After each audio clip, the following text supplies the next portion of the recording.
Campus Manresa at the University of Vic Central University of Catalonia, it is my pleasure to welcome all of you joining us today, both here in Manresa, in our Manresa campus, and online from other countries around the world.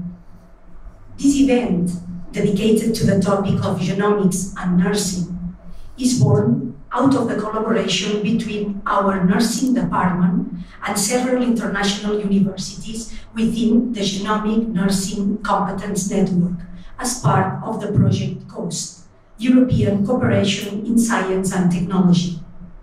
The network includes universities from Albania, Canada, China, Croatia, Estonia, Finland, Greece, Ireland, Israel, Italy, Lithuania, the Philippines, Portugal, Slovenia, South Africa, Spain, Switzerland, Turkey, the United Kingdom, and the United States.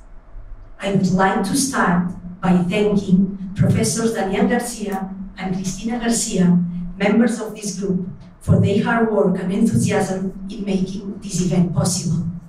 Thanks also to the international department of our university who has helped in this process.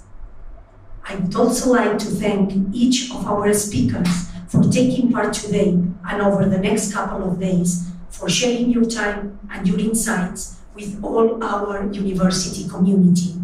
Some of you have traveled a long way to be here, and I hope it will be a fulfilling and enjoyable experience both from an academic and a personal point of view. Even though it is becoming increasingly evident that the genomics-based healthcare has a key part to play if nurses and healthcare professionals are to help patients make informed decisions about their options, the truth is that the incorporation of genetics content into nursing studies across the world, particularly in Europe, still has a long way to go. The current lack of consensus and regulation regarding skills and abilities in the field of genomics for the nursing professional makes it difficult to educate nurses in genomic-based patient care. Indeed, nurses often feel they lack skill and self-confidence in applying genomics to healthcare in their daily professional practice. And yet, the potential benefits of education in genomic nursing, both in terms of quality and safety for patients, are undeniable. This is only one of the many reasons why today we are very happy to talk about genomics in the nursing profession. We hope that events like this one will help to raise awareness about this need and contribute to the uptake and application of genome science in nursing education, practice, and research. So thank you very much for your attendance, and I wish you all a productive and successful event. I will now give the floor to Dr. Cristina Garcia, who will explain a little bit how it will work these days. Thank you. Thank you, Silvia. Dear panelists and attenders, welcome to our first international conference on genomics in the nursing profession. We are glad to have the opportunity of holding this first international gathering in Manresa. It is going to be a hybrid conference, which means that you will be able to attend each sessions either from the university or from home. All sessions will be recorded for later editing, so we can all review the contents of this international meeting at a later stage. The goal of this conference is to share the speaker's experience on genomics in the nursing care. Some countries have been working on genomics for a long time, while others are just starting to ready works, groups, curriculum, etc., to give it the importance it deserves. Today, we'll be having speakers from Canada and the United States. Tomorrow, we'll be listening to partners from Finland and Slovenia. And finally, on Friday, speakers from the United Kingdom and Spain will also be joining us. We hope that you all enjoy this conference and that we succeed in improving our nursing education programs by sharing experience and learning from them. We have a problem with the connection with Jacqueline, which is the speaker. We start with Kathleen Calzone, PhD and AGNBC. FAAN is in a position as a research genetist and head of the Genomic Healthcare section in the Genetics Branch Center for Cancer Research, National Cancer Institute in the US. She is certificate in genetics, received for her PhD in nursing and genomics, is a fellow of the American Academy of Nursing and a former International Society of Nurse in Genetics president. She co-chaired efforts to establish the US Essential of Genomic and Genomic Nursing, Competence Curricula, Guideline and Outcomes Indicators, Genomic Nursing Essence Blueprint, and the Global Genomics Nursing Alliance. Dr. Calzone sustains a research program in genomics translation into nursing education and practice. Hola, everybody. Wish I could be there in person. But delighted to have this opportunity to speak to you and to be able to talk a little bit about how I mutated into cancer genetics and genomics. And who cares what I did, but I'm going to use my personal experience to help you understand some of what is important here. I'm hearing a lot of feedback, so hope that this is clear, at least on your end. So what I hope to do in the presentation is talk about some background and key concepts, to talk about my trajectory, which started with hereditary breast and ovarian cancer and how that informs sort of capacity building in genomics. And then to think about pathways and what's relevant from those experiences in terms of its application to you.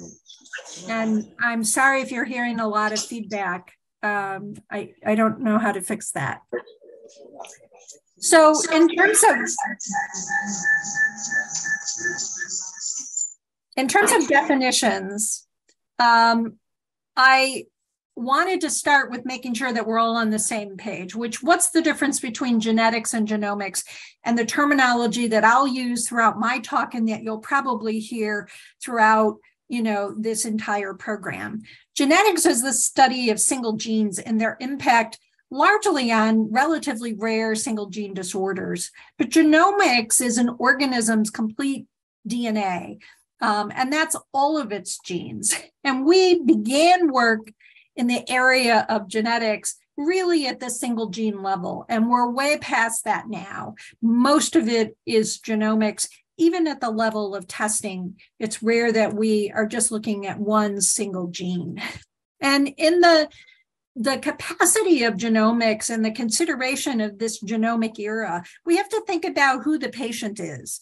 And the patient may be the individual who is in front of you, but it also can involve the family, it can involve a community, or it can involve an entire population.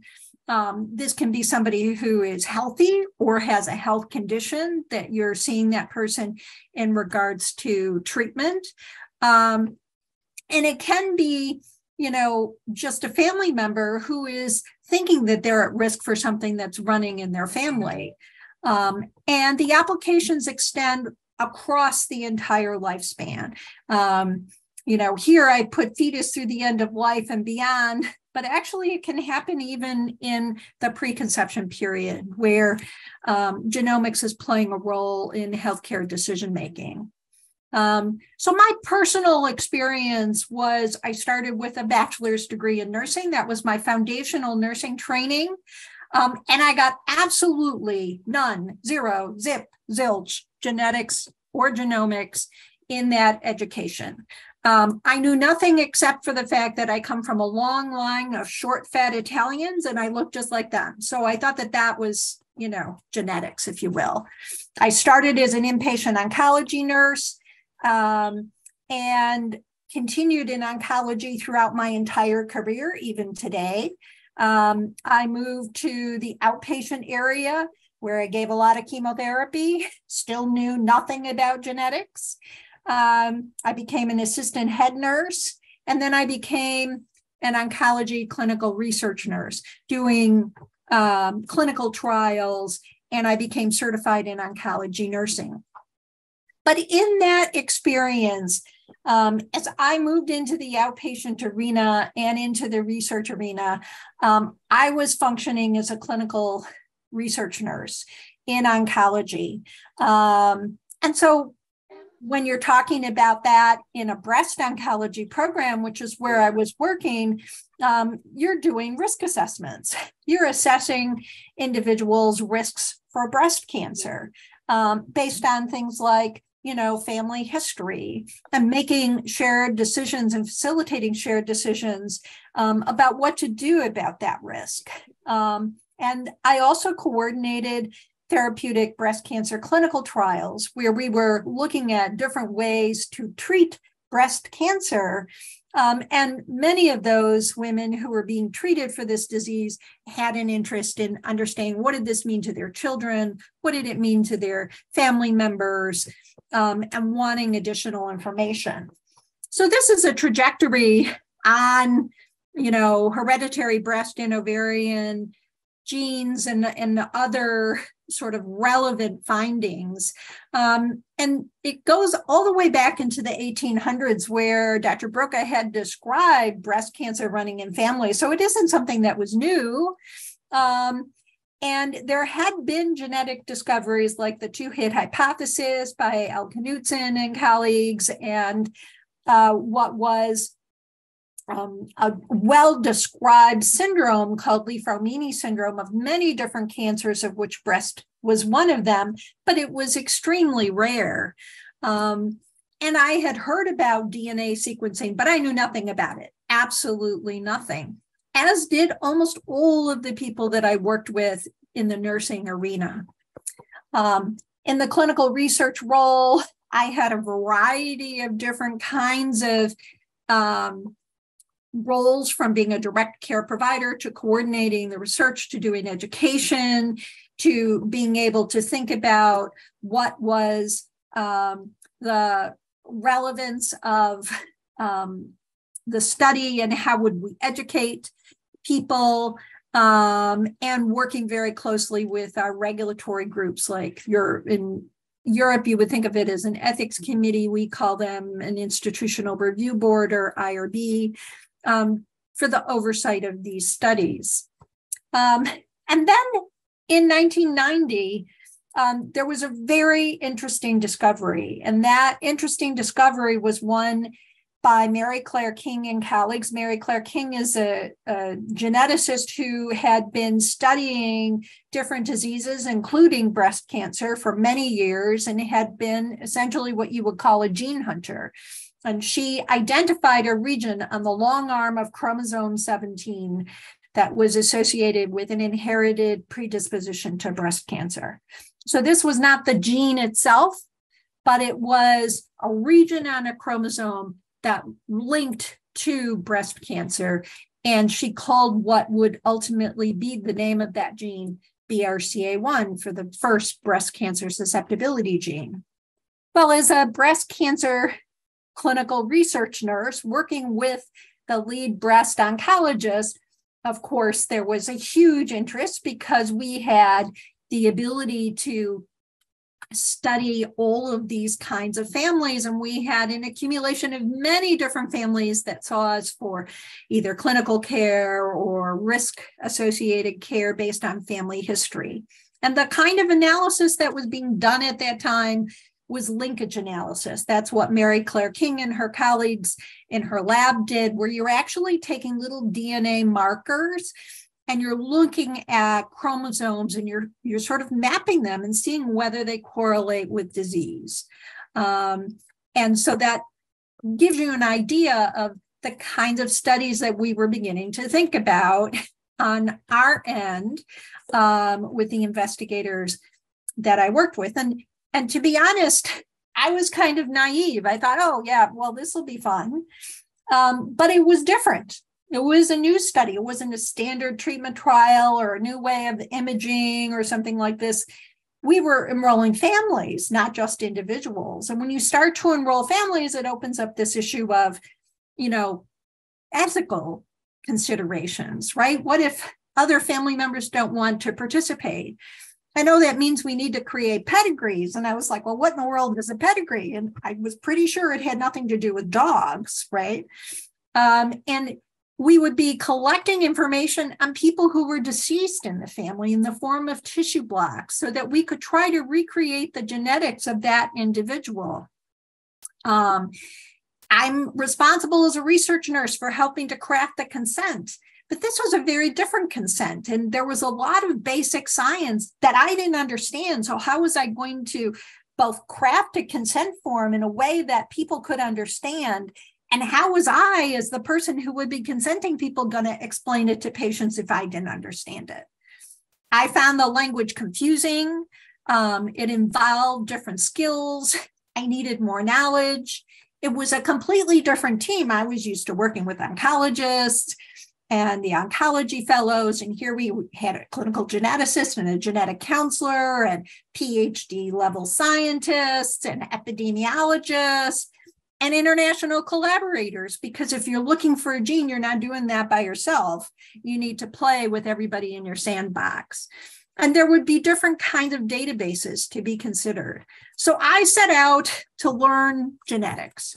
And I said, well, the answer to this is I need to go back to school and I'll get my master's in nursing. Was at one of the top universities in the US, the University of Michigan.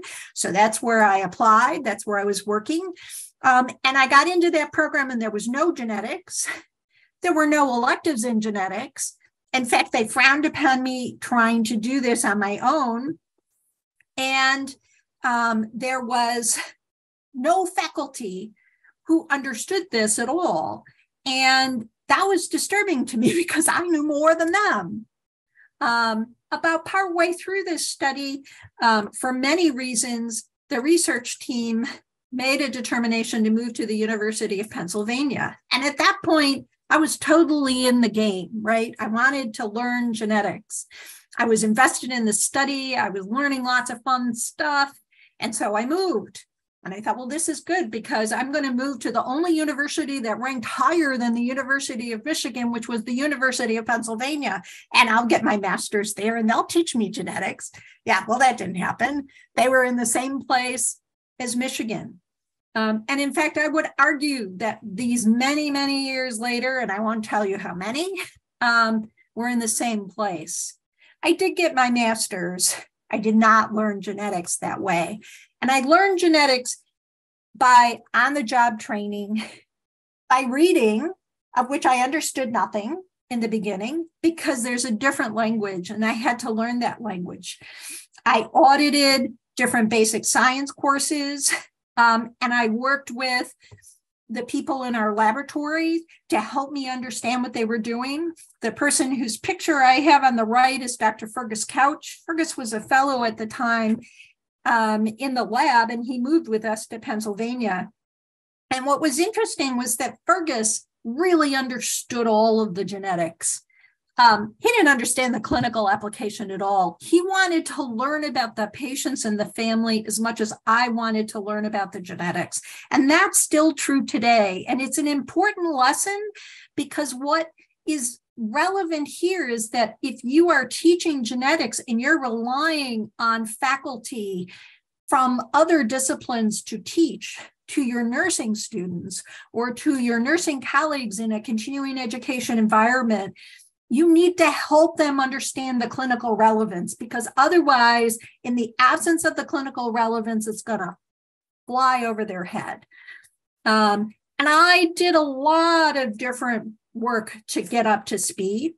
I still have to get up to speed. There are still things that are happening that I don't understand. But what was clear is it set a motion in place for me that we need to have education in genomics, both in the academic setting, but what about all of the nurses that are practicing now?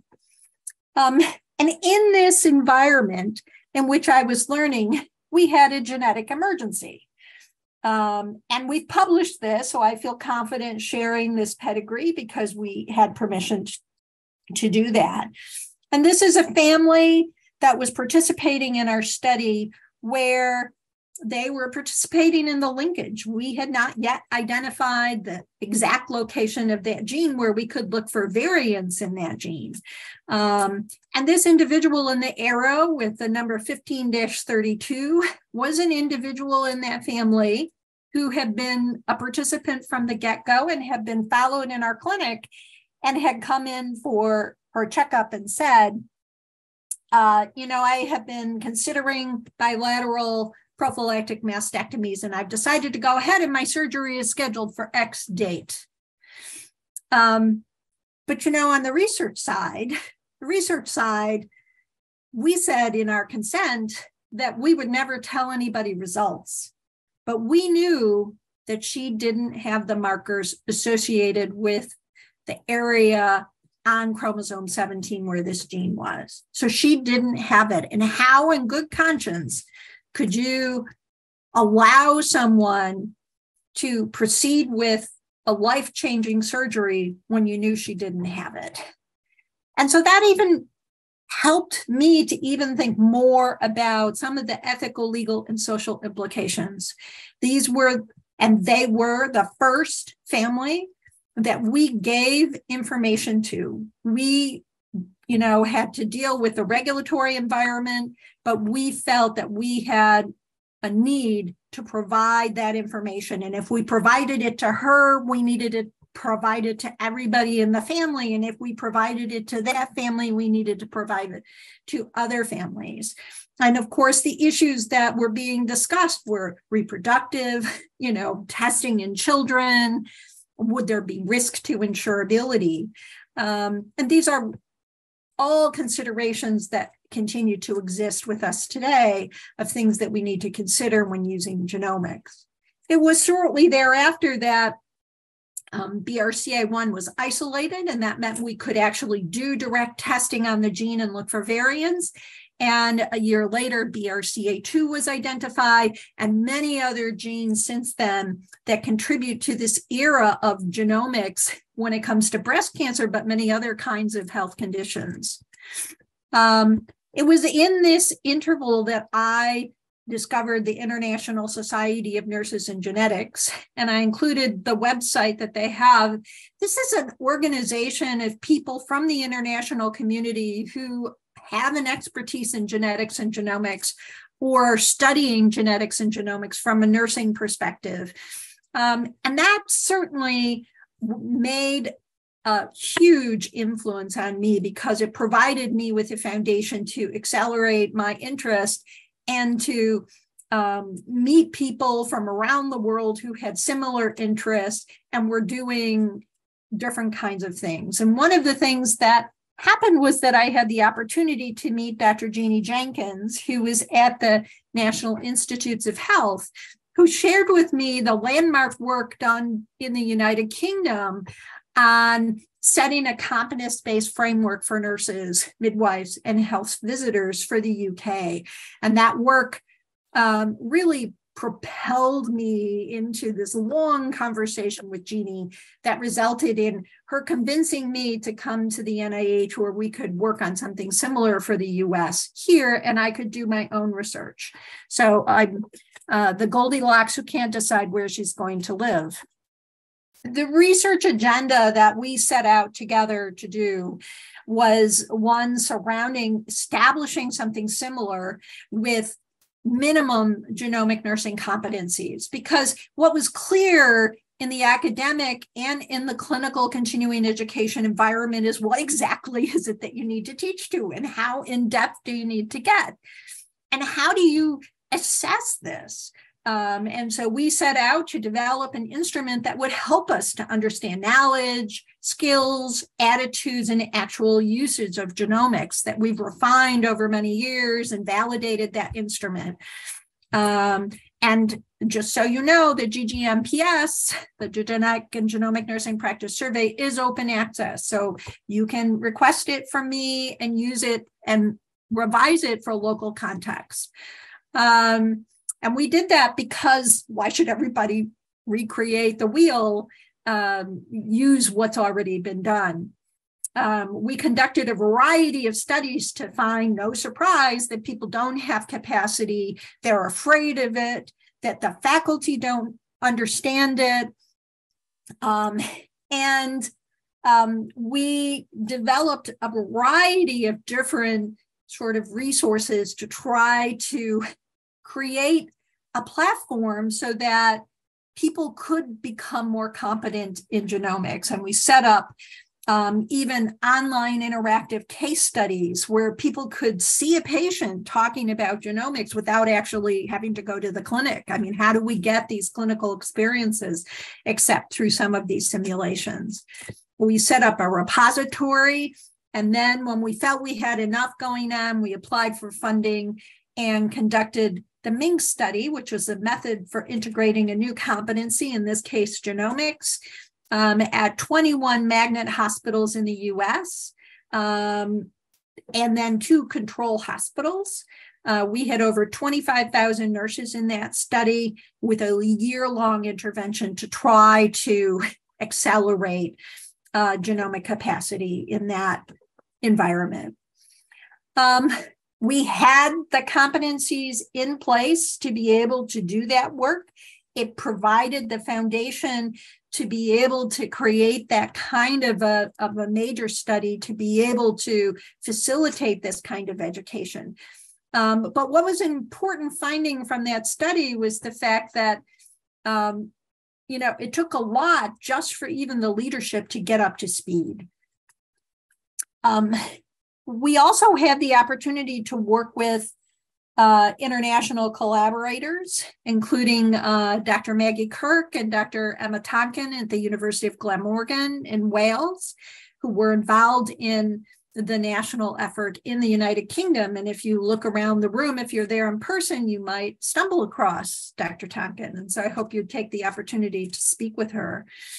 And I had the opportunity to travel to Wales for a 2-week visit so that we could share information.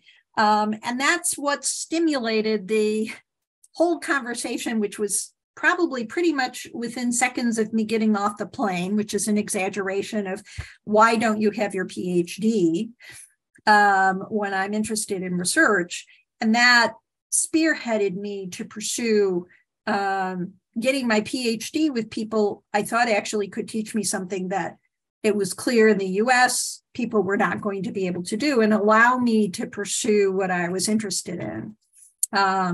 And that led me to my final degree, but a collaboration that has continued with us establishing, the Global Genomics Nursing Alliance, or G2NA for short, as a mechanism of not duplicating what ISON does, but focusing on the general nurse because of how important the general nurse is to this conversation and what it is that the non-genetic expert really needs help with in the academic or clinical implementation environment. My current work surrounds being able to do a smaller version of MINC, but in a very controlled environment, trying to accelerate the application, because we're going to focus on an area where genomics is just everywhere, which is cancer, and be able to utilize so much of the work that we've done with the Oncology Nursing Society to establish a genomics and precision oncology learning library of all kinds of resources, from education programs to a taxonomy. Let's all talk the same language. Let's have a variety of publications, from just-in-time learning to resources like the, biomarker database where, my patient just was tested for this and I don't know what it is, and being able to look this up. The Oncology Nursing Society is a US organization, but they allow anybody to have access to those resources by setting up an account, which is free. So you don't have to be a member. And I included their link to the learning library here because the framework is one that is really valuable. And there's a lot of things that can transcend beyond cancer. So where are we now, right? this is all genomics all the time, at least in my world. And that is, we're doing whole genome analysis. We're sequencing, and we're also sequencing not just blood, but tumors and all sorts of things. We're sequencing RNA, we're sequencing the microbiome, we're doing all kinds of things, all with an eye towards clinical application. And so this is a rapidly expanding field and is moving very quickly. And so I want to end with a story. Those of you who have heard me speak before may recognize this picture. The person with the striped shirt is my father on his 80th birthday. And he's in the chair with the blanket over his knees because he was a bilateral amputee. And that was secondary to peripheral vascular disease with unsuccessful surgery to save his legs. What was relevant here is with his first surgery, he was in the recovery room forever, right? When you're the person, the family member in the recovery room, and they hand you the phone because all the nurses and everybody there is going home, there's something wrong. And when I had an opportunity to talk to him after he had recovered from that, what was clear was that he had excruciating, unrelenting postoperative pain, and they would give him more morphine and nothing happened. And nothing happened again and again and again until he developed respiratory depression because they gave him too much morphine, right? Then he landed in the ICU. Well, to save his legs, because my father did not figure out how to retire, he was still working at that age, he went through 15 surgeries, and 15 times this same scenario happened. But the first time, I knew exactly what it was, which is that he has a genetic variant that is keeping him from being able to metabolize morphine to get the pain relief. It's well described. It's about pharmacogenomics. But I couldn't get anyone from any piece of that entire healthcare system. And we moved him to the big major academic system in the area where he lived, and that didn't help either. And we didn't have to do a genetic test because all you had to do was recognize the phenotype. And so this is still happening today. At ISON, which is happening in November, we're presenting a study from the US of nurses' capacity to understand and utilize pharmacogenomics. And it's terrifying because we targeted a group of people in the United States of nurses who have prescriptive privileges.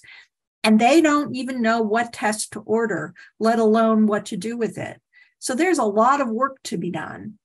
And to me, this is a quality and safety issue. It is about the quality and safety of healthcare. And we have evidence-based genomic applications that span the entire healthcare continuum from preconception to the symptom management at the end of life. And these discoveries are just accelerating. But we have to learn the language of genomics, and that is understanding even certain things like, did I mutate into genetics? What's the difference between a variant and a mutation, right? I don't have something that's wrong with me. I just transitioned. And so I have a benign variant, and that's why that language over time has changed.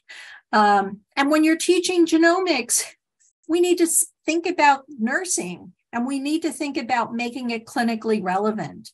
And so if you're using your local experts to help you, make sure that you're helping them translate it to the relevant care that nurses give at the bedside. I'm delighted to see this international meeting because we need to work together more. We need to collaborate more. We need to learn from each other, and we need to share resources. You can translate a lot of stuff. You can change it for a local context. It's harder to build things from scratch, and we need to stop doing that. And we need to appreciate the critical role that nursing leadership plays in driving and sustaining genomic capacity initiatives, which may require infrastructure and funding to support these kinds of efforts. So I'm going to end here. I hope if you ever find yourself in Washington, D.C., you will get in touch, and certainly never hesitate to email me or get in touch otherwise, and I'm happy to answer any questions. Hi, Kathy. Thank you very much for your presentation. It's so interesting. I have a question. When you speak about the research agenda, you say that establish a repository. What kind of resources could be in this repository? What is your opinion? So the repository that we established includes our instruments. It includes our resources like the case studies, which are online unfolding case studies. So, you know, we've seen faculty, you know, just show a video clip of a patient asking a nurse a question, and they use it in the classroom and stop the video and allow people to have conversation. It includes resource tools, graphics. The Genome Institute at the NIH has built a lot of graphics to help educators have the images to display on, you know, different concepts like a gene or those kinds of things, so that they understand how to, you know, teach to that and can help their students learn. There's the majority of these things are peer reviewed, and anything that the NIH puts in place is open access unless it's identified on that website as not being open access. And I can include the website afterwards in the chat so that you have it.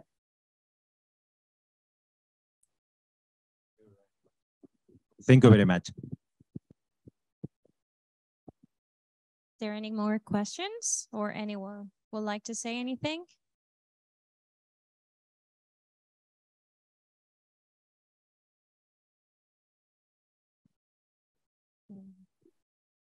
No? Yeah. Thank you, Kathy. It's Mari Laaksonen from Finland. Hi, nice to see you online. Nice to see you. Do you still think that this consensus panel's guideline is good for nowadays education guideline? So we, you know, our foundational competencies, those guidelines, we actually completed a Delphi study to update them because they had not been integrated into scope and standards of practice in nursing. And we found very few changes were required. Some of the supporting references were different, but the foundational concepts that we expect of a nurse were still the same. And it's that foundational piece that allows people to understand, you know, the concepts, to be able to understand the ethical, legal, and social implications, to be able to, you know where to get current and valid resources and not just Google search and come up with whatever comes up on your screen. So I do think they're still valid. Our current competencies are going to go out for public comment actually sometime in the next few weeks. And we have a commitment, at least in the US, that they will integrate them into scope and standards of practice so we can stop making competencies. Thank you, Kathleen, because we are very happy to listen to your presentation, and we continue with the presentation with Jacqueline. And if you want to stay here, for us is perfect. Thank you very much. Thank you.